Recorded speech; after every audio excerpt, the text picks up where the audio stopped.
നമസ്കാരം. ശ്രീമദ് ഭാഗവതം മൂലം പ്രഭാഷണം ഭാഗം 370 370. ഓം ഗം ഗണപതയേ നമഃ. ഓം സം സരസ്വതേ സ്വാഹ. ഓം ശ്രീ ഗുരുഭ്യോ നമഃ. ഓം ശ്രീ രംഗനാഥ ശർമ്മണേ നമഃ. നാരായണ നാരായണ നാരായണ നാരായണ നാരായണ നാരായണ നാരായണ നാരായണ നാരായണ നാരായണ നാരായണ. ഓം ശ്രീകൃഷ്ണാർപ്പണമസ്തു. ഓം ശ്രീകൃഷ്ണായ പരബ്രഹ്മണേ നമഃ. ഓം ശ്രീകൃഷ്ണായ പരമാത്മനേ നമഃ. ഹരേ രാമ രാമ രാമ ഹരേ ഹരേ, ഹരേ കൃഷ്ണ കൃഷ്ണ കൃഷ്ണ ഹരേ ഹരേ. ഓം ശ്രീ രുക്മിണി സത്യഭാമ സമേത ശ്രീ ഗോപാലകൃഷ്ണസ്വാമിനേ നമഃ. ശ്രീമദ് ഭാഗവതം ചതുർത്ഥസ്കന്ധം 11-ാം അധ്യായത്തിലെ 19-ാമത്തെ ശ്ലോകം മുതൽക്കാണെന്ന് പറയേണ്ടത്. ശ്ലോകം 19. സ അനന്തോ അന്ധകര കാലോ നാദിരാ അതിരാതികൃത വ്യയാജനം ജനേന ജനയൻ മഹരയൻ മൃത്യുന അന്തകം എന്ന് വരും. അപരിച്ഛിന്നനും അന്തം വരുത്തുന്നവനും ആദിരഹിതനും ആദിയെ ജനിപ്പിക്കുന്നവനും അപക്ഷയരഹിതനും അപക്ഷയരഹിതനും, അതായത് ക്ഷയമില്ലാതെ കണ്ട് വരുന്നവൻ എന്നർത്ഥം. കാലരൂപനുമായ അവൻ ജനത്താൽ ജനത്തെ ജനിപ്പിക്കുന്നു. അതായത് ജനങ്ങളെ കൊണ്ടാണ് ജനങ്ങളെ സൃഷ്ടിപ്പിക്കുക ചെയ്യണത്.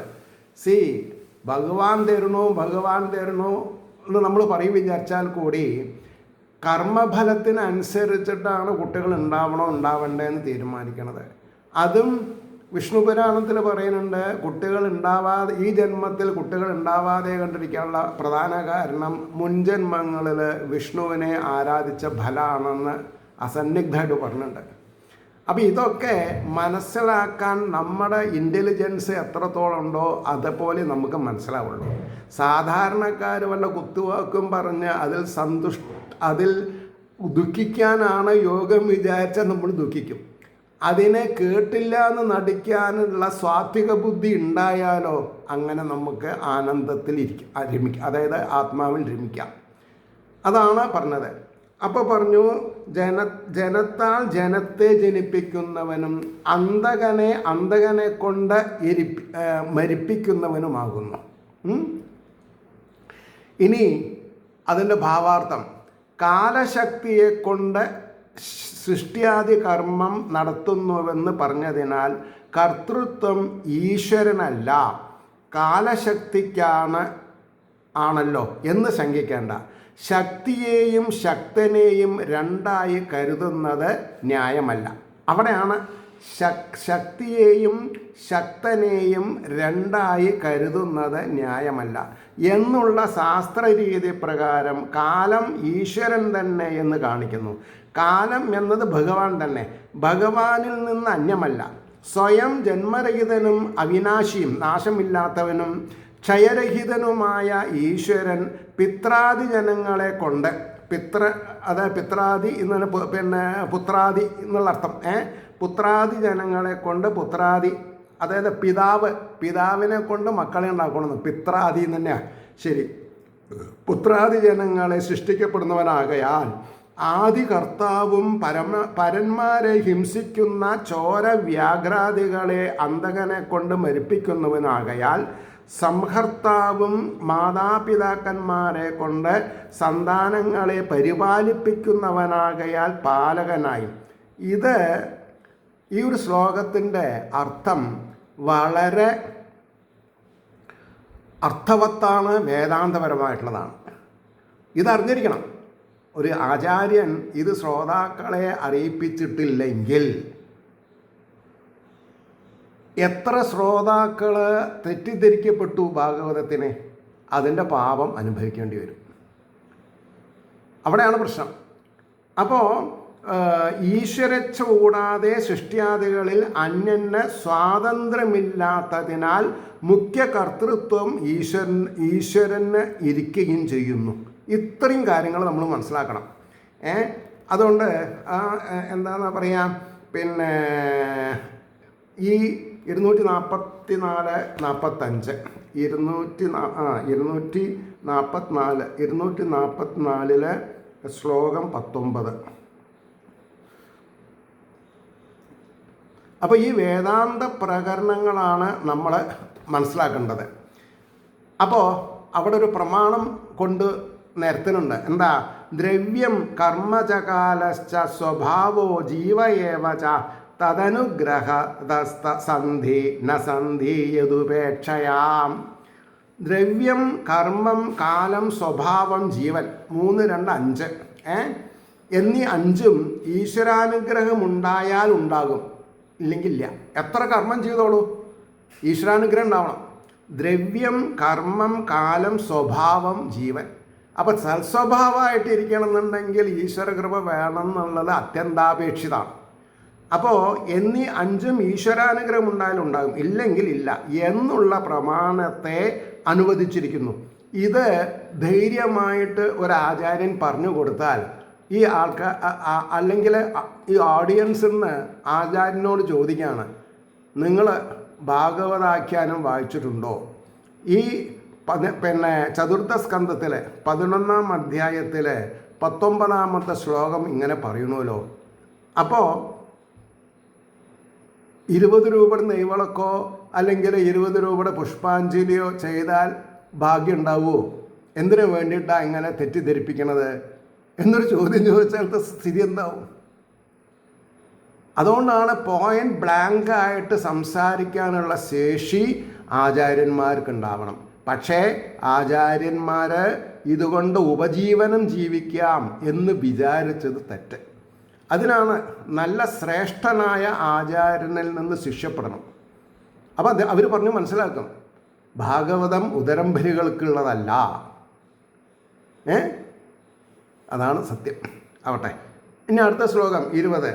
ന വൈ സ്വപക്ഷോ അസ്യ വിപക്ഷ ഏവ വാ പരസ്യ മൃത്യോർവിശദ സമം പ്രജാഃ തം ധാവമാനം അനുധാവന്ത്യനീശ യഥാരജാംസ്യ അനിലം ഭൂതസംഗാം. പ്രജകളെ ഒരുപോലെ ബാധിക്കുന്ന ഈശ്വരനും അന്തകനുമായ ഇവന് സ്വകീയൻ എന്നോ സ്വന്തം ആൾക്കാരെന്നോ പരകീയൻ എന്നോ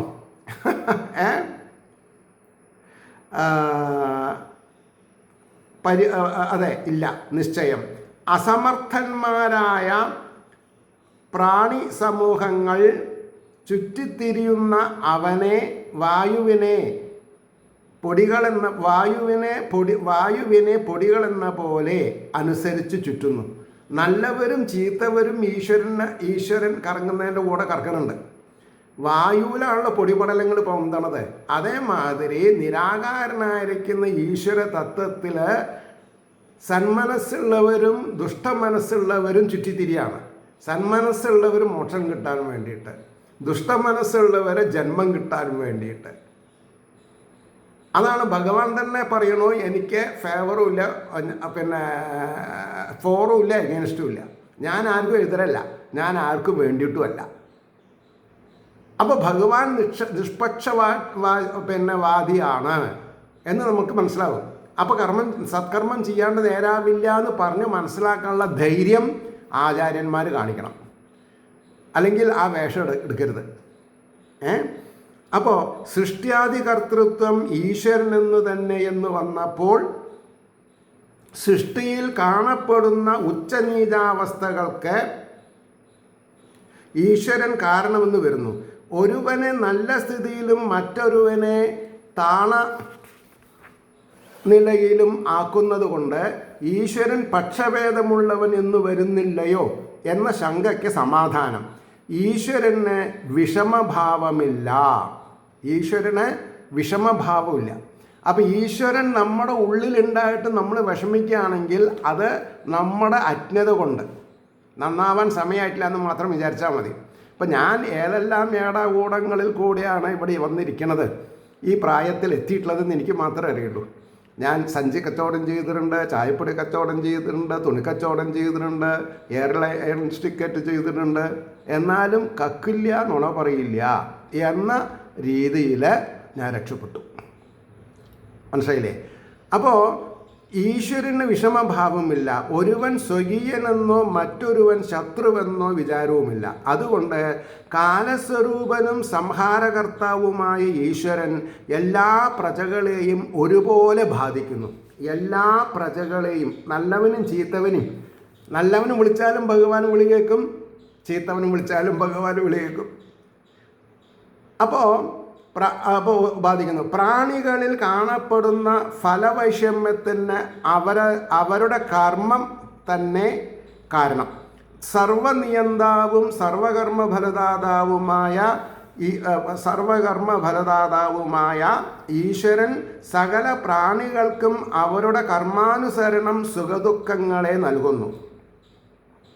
അപ്പോൾ കൊട്ടിയൂർ പോയത് കൊണ്ടോ, ഗുരുവായൂർ പോയത് കൊണ്ടോ, ശബരിമല പോയത് കൊണ്ടോ, പഴനിയിൽ പോയത് കൊണ്ടോ, ഏത് ക്ഷേത്രത്തിൽ പോയിട്ടും കാര്യമില്ല. നമ്മുടെ സ്വഭാവം നന്നല്ലെങ്കിൽ നമ്മൾക്ക് നന്മ വരില്ല. ആർക്ക് ദക്ഷിണ കൊടുത്തിട്ടും കാര്യമില്ല. ചിലവരുടെ ട്രെൻഡുണ്ട്. ശബരിമല മേൽശാന്തിനെ വീട്ടിൽ വിളിച്ച് ഒരു ഗണപതി ഹോമം ചെയ്യിപ്പിച്ചു, അല്ലെങ്കിൽ ഒരു ലക്ഷ്മി നാരായണ പൂജ ചെയ്തു. ഗുരുവായൂർ മേൽശാന്തി ആണെങ്കിലും ശരി. കാരണം ഇതെല്ലാം അവരവരുടെ കാലം നന്നെങ്കിൽ നന്ന്, അല്ലെങ്കിൽ ഗുണം പിടിക്കില്ല. അതാ പറഞ്ഞത്. അപ്പോൾ സകല പ്രാണികൾക്കും അവരുടെ കർമാനുസരണം സുഖദുഃഖ ഫലങ്ങളെ നൽകുന്നു. ആ ഫലത്തെ അവർ അനുസരിക്കുന്നു.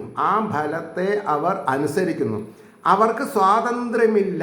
കാറ്റിൻ്റെ ശക്തിയെ അനുസരിച്ച് പൊടികൾ പറക്കുന്നത് പോലെ കാറ്റിൽ പറക്കുന്ന പല സാധനങ്ങളിൽ ഘനമേറിയ ഒരു സാധനം അധികം ദൂരെ പോകാതെ അരികത്ത് തന്നെ വീഴുന്നു. ഇതിന് ഞാൻ സ്കൂളിൽ പഠിച്ചിട്ടില്ലെങ്കിലും, അതായത് സ്കൂളിൽ പഠിച്ചിട്ടുണ്ട്, വേണ്ടത്ര പഠിച്ചിട്ടില്ല. ഒരു കാര്യം എൻ്റെ സ്മൃതിപഥത്തിലുണ്ട്. ഒരു ഡ്രമ്മിൽ താഴത്തും നടുവിലും മേലിലും ഓരോ തുളച്ചു വിചാരിക്കുക. എന്നിട്ട് അടച്ചു. വെള്ളം ഫുള്ളായിട്ട് ഈ ടാപ്പുകൾ തുറന്നിട്ട് വിചാരിക്കാം. അതായത് തുറന്നിട്ടാൽ ഏറ്റവും അടിയിലുള്ള ഓട്ടയിലുള്ളത് ദൂരത്ത് പോകും. അതിൻ്റെ അടുത്തായിരിക്കും, അത്ര ദൂരം പോകാണ്ടായിരിക്കും നടുവിലത്തെ. അതിനേക്കാൾ ദൂരം പോവാത്തതാണ് മേൽഭാഗത്ത്. അതിൽ നിന്ന് എന്താ ടീച്ചർ പഠിപ്പിച്ചത്? ഈ വെള്ളത്തിൻ്റെ പ്രഷർ എത്രയുണ്ട് അതിനനുസരിച്ചിട്ടുള്ള അകലം അടിയിൽ. അതാണ് ഈ 1+4 ബിൽഡിങ്ങിൽ ഗ്രൗണ്ട് ഫ്ലോറിലുള്ളവർക്ക് വെള്ളം എപ്പോഴും കിട്ടും. 4th 3rd സംശയമാണ്. വെള്ളം ടാങ്ക് ഫുള്ളായാലേ കിട്ടുള്ളൂ.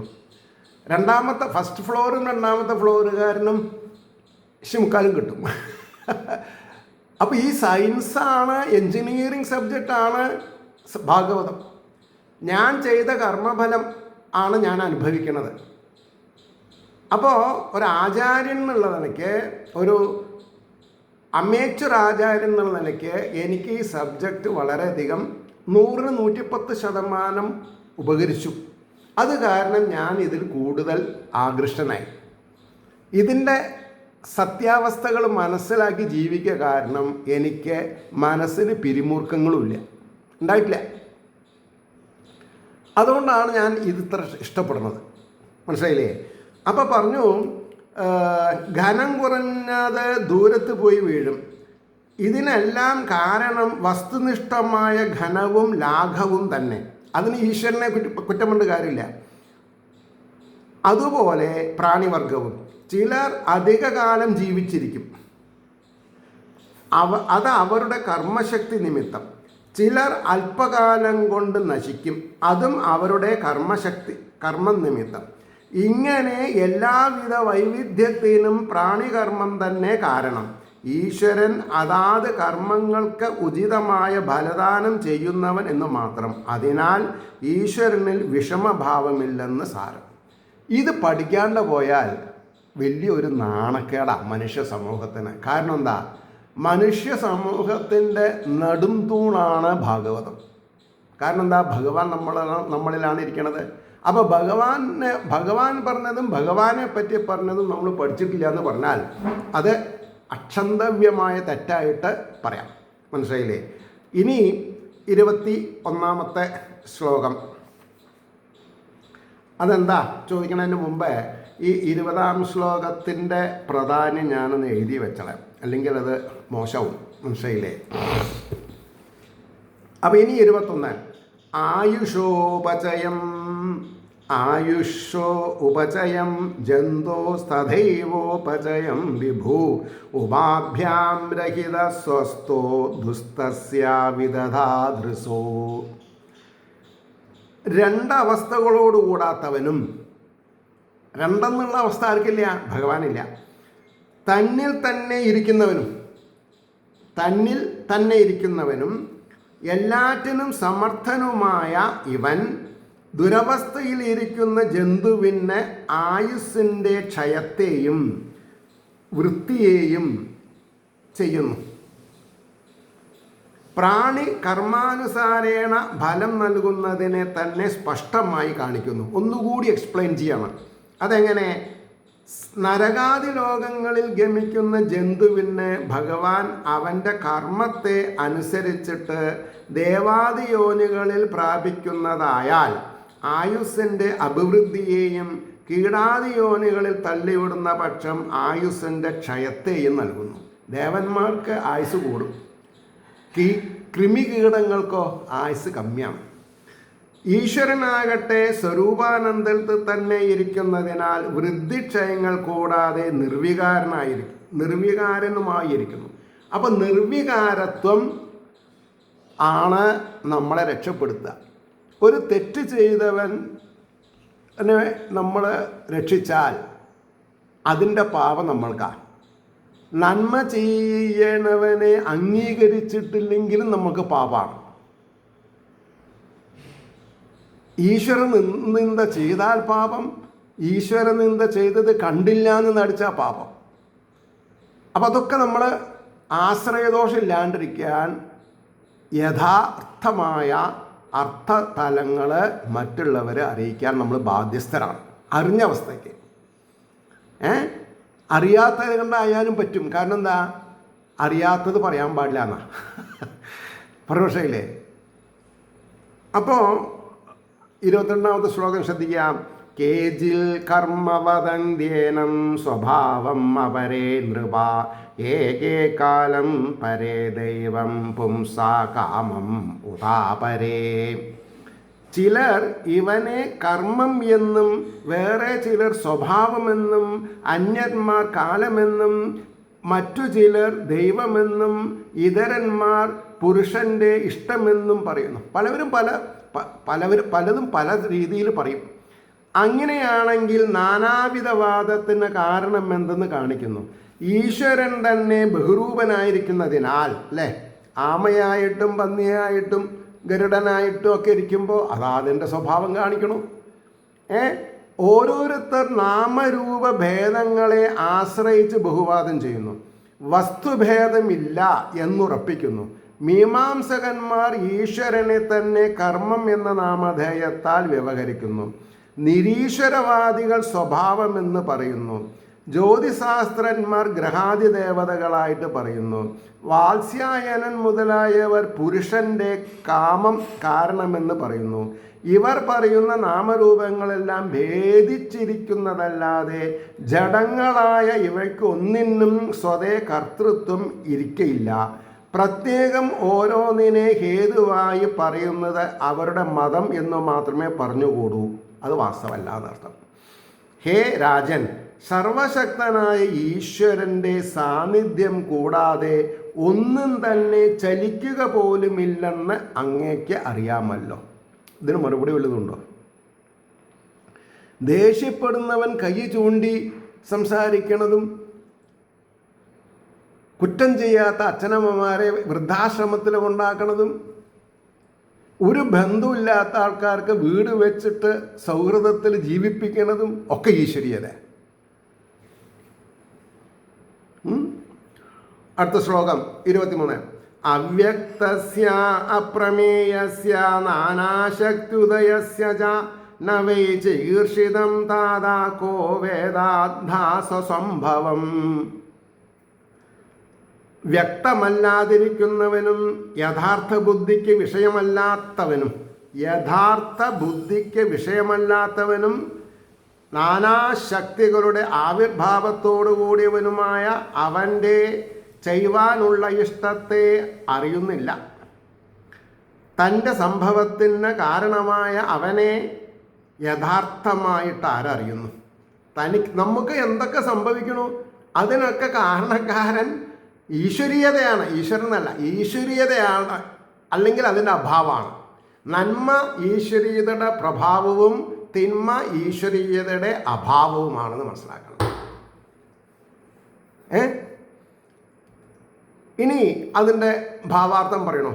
ഇങ്ങനെ നാനാസ്വരൂപത്തെ ഈശ്വരൻ എന്തിനായിട്ട് ധരിക്കുന്നു നമ്മളെ ബുദ്ധിമുട്ടിപ്പിക്കാൻ എന്ന് ചോദിക്കുകയാണെങ്കിൽ വാസ്തവമായ മൂലസ്വരൂപം എന്താകുന്നു എന്നറിയണ്ടേ എന്നുള്ള ശങ്കയ്ക്ക് സമാധാനം ഹേ ബാല. പിന്നെ ആരോടാ പറഞ്ഞത്? പിന്നെ ധ്രുവനോടാണ് പറഞ്ഞത്. ആദിമ മനു. ഭഗവാന്റെ ഇഷ്ടം എന്താണെന്ന് അറിയുവാൻ കഴിയുന്നതല്ല. ഭഗവാന്റെ ഇഷ്ടം എന്താണെന്ന് അറിയാൻ പറ്റില്ല. നമ്മുടെ ഇഷ്ടം മാത്രമേ പറയുന്നുള്ളൂ. നടന്നാൽ ഈശ്വരൻ നല്ലവൻ, അല്ലെങ്കിൽ ഈശ്വരൻ എന്നെ സഹായിച്ചില്ല എന്നാ പറയുക. അങ്ങനെ പറയരുത്, തെറ്റാണത്. അപ്പോൾ പൂർണ്ണാനന്ദ തൃപ്തന് നാനാസ്വരൂപ സ്വീകാരത്താൽ പ്രയോജനം എന്താണെന്ന് പറവാൻ ആർക്കും സാധിക്കുകയില്ല. അദ്ദേഹം സദാസമയത്തും ഏത് രൂപമെടുത്താലും പൂർണ്ണാനന്ദമാണ്. ചിലവരുണ്ട് നാടകത്തിൽ അഭിനയിക്കണമെന്നുണ്ടാവും, പിച്ചക്കാരൻ്റെ വേഷയ്ക്ക് വേണ്ട പറയും ചിലവർ. കാരണം എന്താ? അവനെന്തോ ഒരു ഇഗോ, അത്രേ ഉള്ളൂ. ചിലവർ പറയും എനിക്ക് ആ പാർട്ട് മതി. കാരണം എന്താ? അഭിനയിച്ച് പ്രതിഫലിപ്പിക്കാം. ചിലവർക്ക് രാജാവാവണം, ചിലവർക്ക് മന്ത്രി ആവാൻ പറ്റില്ല. ഇങ്ങനെ ഓരോരുത്തരും അവരവരുടെ ഇഷ്ടാനിഷ്ടങ്ങളിൽ കൂടെ ഈശ്വര മഹിമയെ ചെറുതാക്കി കാണിക്കുക ചെയ്യണത്. ഈശ്വര മഹിമയെ ചെറുതാക്കി കാണിക്കുക ചെയ്യണത്. ഇപ്പോൾ ഒരു ട്രെൻഡ് തുടങ്ങിയിട്ടുണ്ട്. സപ്താഹത്തിന് പ്രഹ്ലാദ ചരിതമൊക്കെ കഥകളി. എന്നാൽ പിന്നെ കഥകളി പോരെ? ഭാഗവതം എന്തിനാ പറഞ്ഞത്? അവിടെയാണ് ബാലെ പോയി. ഇപ്പോൾ ഫുൾ ഫ്ലെഡ്ജ്ഡ് കഥകളി. അപ്പോൾ എല്ലാവരുടെയും ഉത്ഭവത്തിന് പരമകാരണമായിരിക്കുന്ന പുരാണ പുരുഷനെ അനന്തരജാതന്മാരിൽ, അനന്തരം നമ്മൾക്ക് പിന്നീട് വരുന്ന ആൾക്കാരിൽ എങ്ങനെ ശരിയായി അറിയും? ഇപ്പോൾ മലയാളം പഠിക്കാത്തൊരു മലയാളി ഈ പണ്ഡിറ്റ് ഗോപാലൻ നായരുടെ പുസ്തകം എങ്ങനെ മനസ്സിലാക്കും? തമിഴിലുണ്ട്, സംസ്കൃതത്തിലുണ്ട്, ഹിന്ദിയിലുണ്ട്. അപ്പം എത്രയായാലും അവരവരുടെ മദർ ടങ്ങിൽ ഉള്ളതാണ് വശ്യായിരിക്കുക. അപ്പോൾ കേരളത്തിലെ ജനത മലയാളത്തിനെ അപഹസിച്ചത് ഏറ്റവും വലിയ പുലിവാലാണ്. ഈശ്വര മഹിമ അറിയാതെ കണ്ട് എങ്ങനെ നമ്മൾ കവിതകൾ എഴുതുക? ദുഃഖത്തെ പ്രദാനം ചെയ്യുന്നതും ലൗകികമായ അവസ്ഥാഭേദത്തിൽ ദുഃഖിക്കുന്നതും നഷ്ടബോധം വളർത്തുന്നതുമായ കവിതകൾ ഈയാമ്പാറ്റ പോലെ 3.25 മണിക്കൂറേ അതിന് സ്വാധീനത്തുണ്ടാവുള്ളൂ. നേരെ മറിച്ച് ആത്മീകമാണെങ്കിലോ അത് അനശ്വരമായിട്ട് മാറും. കാരണം അതിൻ്റെ സബ്ജക്റ്റ് അതായിരിക്കും. അപ്പോൾ പറയണു, എല്ലാവരുടെയും ഉത്ഭവത്തിന് പരമകാരണമായിരിക്കുന്ന പുരാണ പുരുഷനെ